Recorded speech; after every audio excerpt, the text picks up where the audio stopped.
The story of Edison's Luke Gane goes back a little over a year ago. In July of 2008, Luke noticed something was wrong with his nose. It bled for over 2 hours. He went into the doctor's office thinking it was a routine visit, but found out his platelets were at an all-time low. He was admitted into the Chalks Children's Hospital and was diagnosed with aplastic anemia, a rare condition where the body stops producing new blood cells. Only 3 of 1 million Americans are diagnosed with aplastic anemia every year. His father, Jim, recalls his emotions.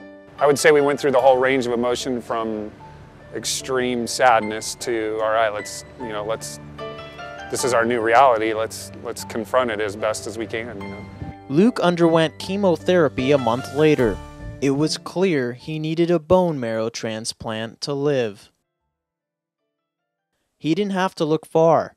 2 of Luke's younger brothers were matches. Noah and Jacob volunteered, but 10-year-old Jacob raised his hand first. He was dealt the task of saving his brother's life. He's literally my hero, and he holds it against me, but it's funny, it's cute, and they had no doubt in their mind that I was going to be okay.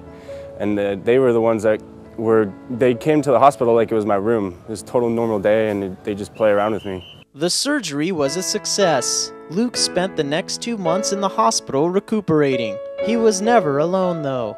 Friends, family, and teammates made sure to keep him company, even during the rough times, as he would sleep 18 to 20 hours a day. The community helped out as well. A blog was created to share Luke's status as he battled his way back. A fundraiser called Locks for Luke encouraged haircuts to raise money for the Gane family. Also, Servite and Edison put the rivalry into perspective, as portions of the game's revenue were donated to Luke. The Ganes never asked for a penny, but the community rallied.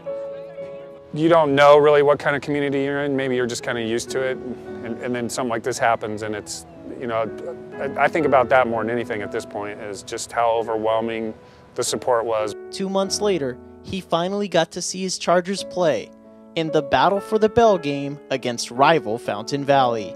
He was supposed to be isolated, not allowed to be by anybody, but he, when the fourth quarter was going nuts, he kind of came down to the field. Can I go to the end zone? Yeah, just don't go by anybody. And then the next thing you know, he's in the middle of a mob and he's being hoisted on shoulders. And thankfully the doctors weren't irritated too much by that. It's been over a year since Luke was diagnosed with aplastic anemia, and he is happy to announce that he is 100% healthy.